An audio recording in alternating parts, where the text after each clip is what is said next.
7, Science and Culture.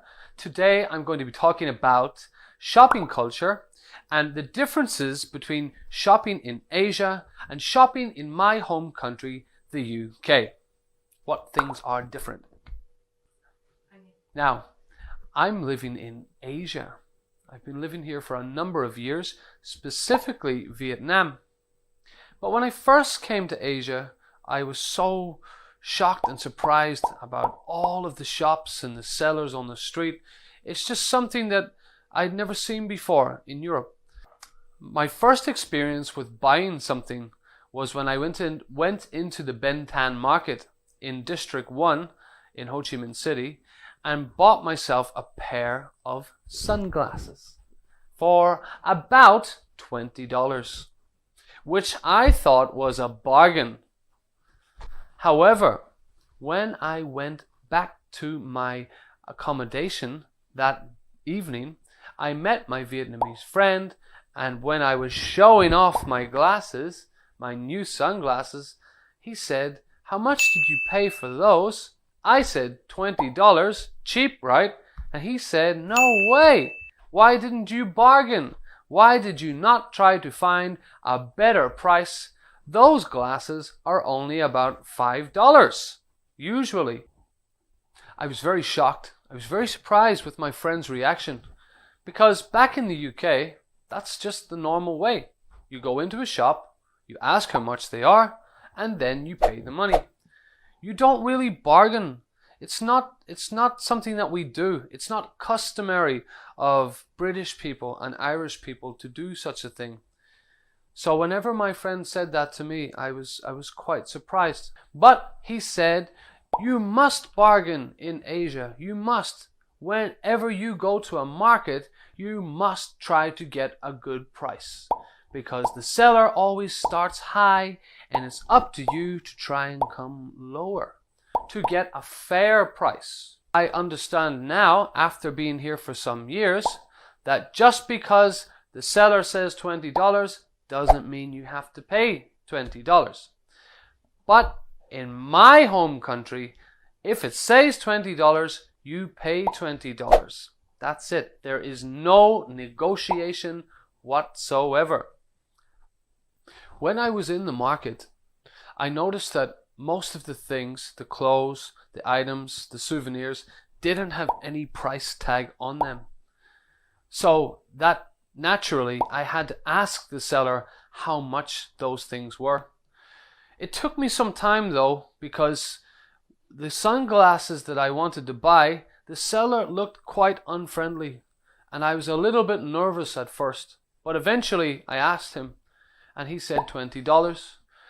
And because where I come from, and that's the custom in my country, I did not question his price. I just gave him the money, took my new sunglasses and left.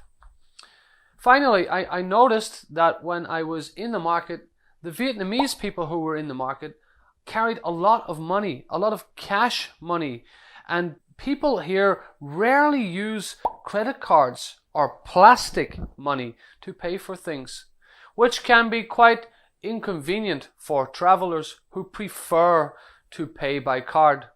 The reason why we prefer to pay by card in the West is because it is seen as a safer way to spend money.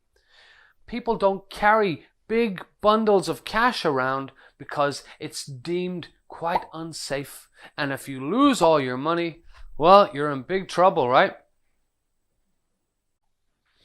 Now, I've been in Vietnam for so many years, I have gotten used to buying goods in the markets and the shops. I actually enjoy going shopping here now because it gives me an opportunity to speak with the locals and try and bargain, try and use my bargaining skills to get a good price, a fair price. It's much different than the shopping I've experienced in Europe and back in the UK. Okay guys, we've just talked about some things to do with shopping in the UK, so I want you to get yourself a notebook and a pen or pencil. In the notebook, write 1, 2, 3, 4, 5.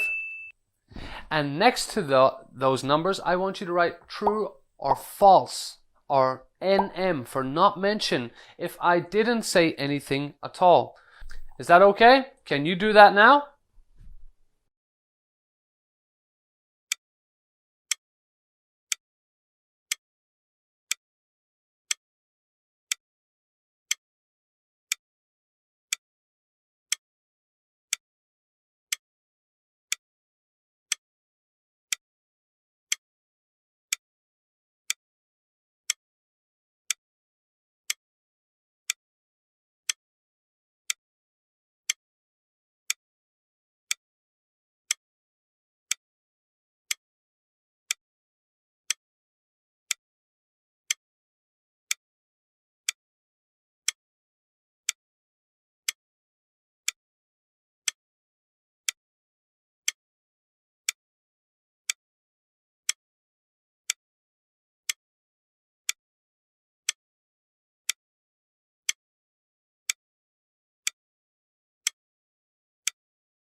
Okay guys, let's see how you did with the quiz. Take a little look over here at the question. And the first question is, we should bargain when shopping in Vietnam. When going shopping in Vietnam. The answer, of course, is true. Well done. High five. Awesome. Question 2. We should always ask for a cheaper price when going shopping in the UK. That's right, false. We don't really do that there because the price is there and that is called a fixed price. No bargaining. Number 3. It's difficult to find a price tag on an item in a shop in Europe. That's right, false. Every shop in Europe has got a price tag on the items that they are selling. Number 4. People in Europe often use credit cards when they are going shopping in big department stores such as Harrods. That's right, true. It is true. People often use credit cards. Why? Because it's a safer way to carry and spend money. And number 5, the biggest shopping center in the UK is called Harrods. That's right. NM. I didn't mention anything about that at all. How did you do in your quiz? How many did you get right? Did you get 1? Did you get 2? Did you get all of them right? Well done. Okay, here we are. Here are the 5 statements again in relation to shopping in Asia and in the UK. Well, it's been really fun talking to you guys about shopping, going shopping in Asia, and talking a little bit about how we do shopping in the UK. Next year, I'm going to go to Japan and Thailand. I wonder how they do shopping over there. And I wonder, can I bargain in the markets over there? I'll soon find out. Nice to see you again, guys, and I'll see you again in upcoming episodes.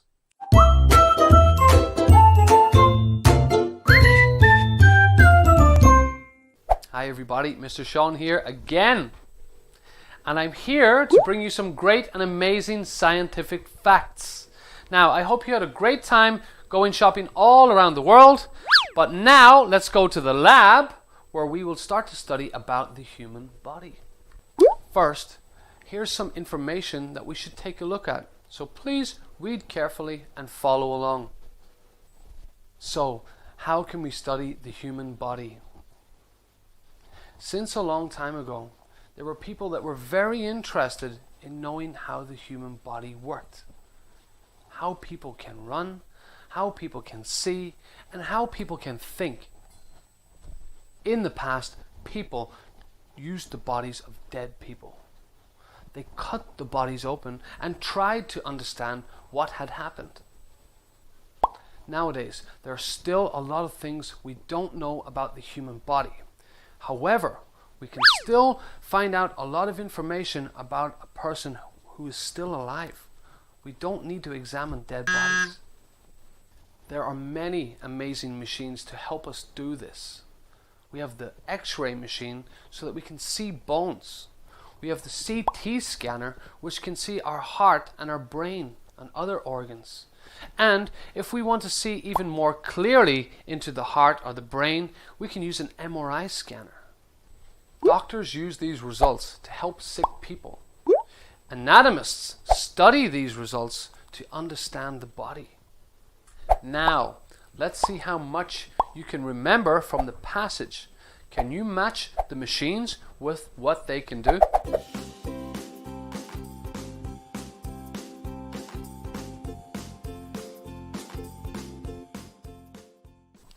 So, what are the answers? Let's see. Let's take a little look. This is the X-ray machine, right? And what does the X-ray machine do? The answer is C. That's right. It takes a look at our bones. Number 2 is the CT scanner, also known as a CAT scanner. And what can that machine do? That's right. Takes a look inside our body. Can see inside our body. Number 3 is the MRI scanner, the MRI machine. What can that do? What can that machine do? And the answer is A. It can see clearly inside our organs. Now, that's it. You're ready to study about the human body. We've just talked about 3 machines: the CT scanner, the X-ray machine, and the MRI machine. 3 very important machines. Now, if there's ever anything wrong with you, you can go to a hospital and you can find out what it is with one of those machines. And that's it for today, guys. Thank you for taking the time to come to this science lesson and learn a little bit about the human body. Thank you, and I'll see you again, guys. Goodbye.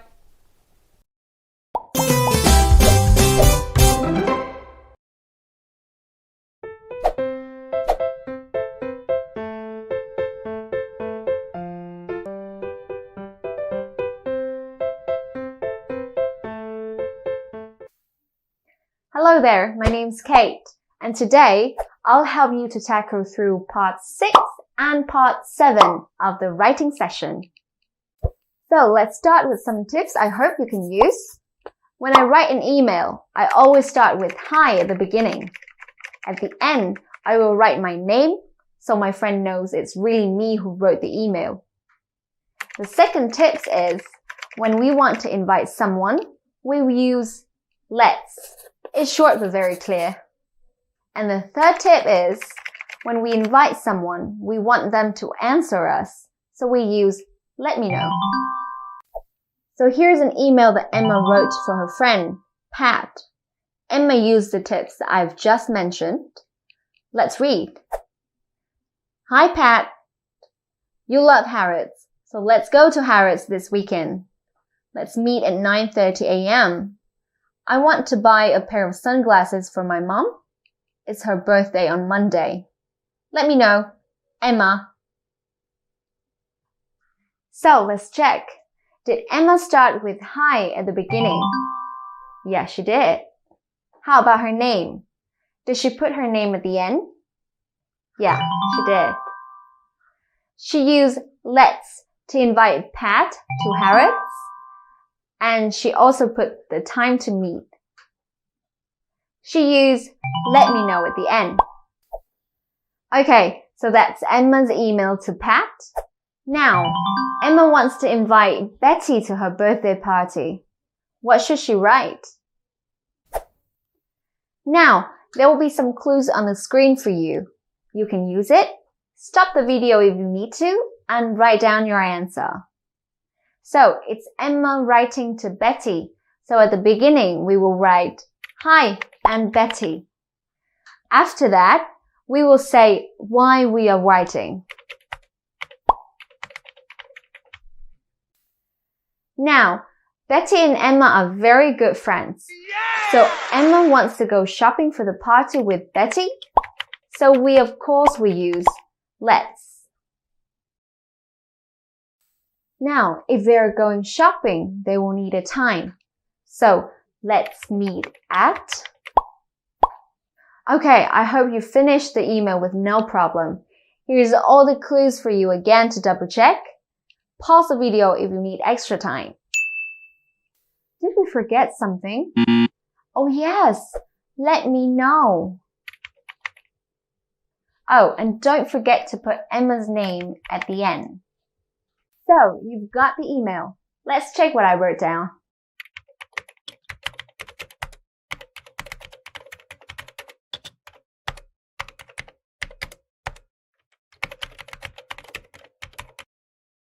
Yay, good work team! We've finished writing 2 emails together. Now, here's a part 7 in the writing session called storytelling. For our story in this particular unit, it's about something that happened last week. So we must use the past tense. Now, let's have a look at the 3 pictures. For all the pictures, we need to ask ourselves these questions. Who were in the pictures? What were they doing? Where were they? And when did this happen? In this picture, we can see a boy and a girl, and they were talking. A boy asked the girl about going to Harrods on Friday at 5 p.m., and the girl agreed. So we can write, the boy invited the girl to go to Harrods on Friday at 5 p.m. In this sentence, we made sure that it's about past tense, so we use invited. For the second picture, we see the boy and the girl again, but this time they were at Harrods. No other information. But what do we do at Harrods? We go shopping, of course. So we can write, they came to Harrods and went shopping together. Now for the last picture. So who? The girl and the boy. Where? Still at Harrods.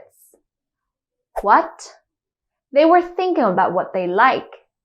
The girl, the hat, the boy, a pair of clothes. So the correct answer is, the girls liked the hat and the boy likes a pair of clothes. So, let's go through our story again. Please read along with me. The boy invited the girl to go to Harrods on Friday at 5 p.m. They came to Harrods and went shopping together. The girl liked a hat and the boy liked a pair of clothes. Now, do you know how many words there are in this short story?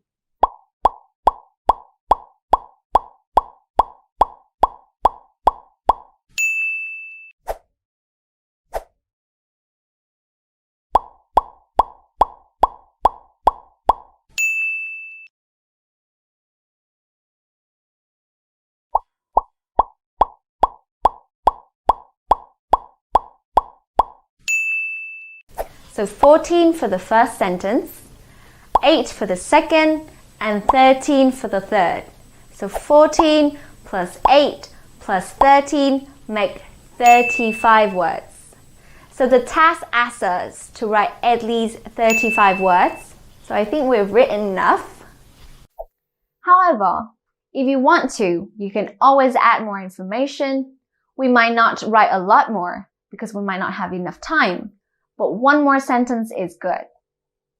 So for picture 3, we can add the where information. So we can write, they were at the clothes shop. So that's 6 more words. And we can feel more confident about our story. So, let's read the story with me again. The boy invited the girl to go to Harrods on Friday at 5 p.m. They came to Harrods and went shopping together. They were at a clothes shop. The girl liked a hat and the boy liked a pair of clothes. So, we've completed both parts of the writing session. It's not easy, but I hope you can feel more confident now. If you're still a bit worried, how about we do a quick review? So, to write a good email, we should A. Say hi at the beginning, use let's, and use let me know at the end. B. Say hello at the beginning and use let me know at the end. And C. Use see you soon at the end. So what's your answer? It's A. That's right. So it's say hi at the beginning, use let's, and use let me know at the end. Oh yeah! Now, how about telling a story that already happened? To tell a good story, we should use A. Present tense, B. Past tense, or C. Future tense. What's the answer?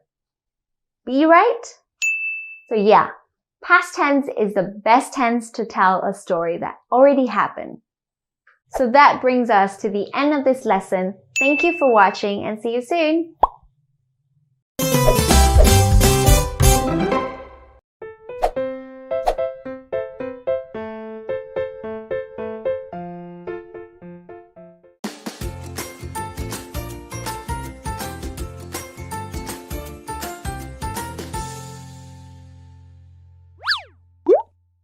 Hi guys, Teacher Sean here, and I'm back today with Unit 2, Lesson 5, Speaking. Let me introduce myself. Now that I've introduced myself to you guys, I'm going to tell you a little bit more information about myself.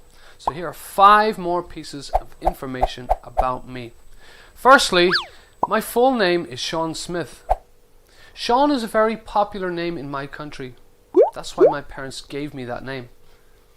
I'm 30 years old. It was my birthday in February this year. And I'm from the UK originally, but I have been living in Asia, specifically Vietnam, for more than 6 years. I'm an English teacher, and I have been teaching English for almost 6 years.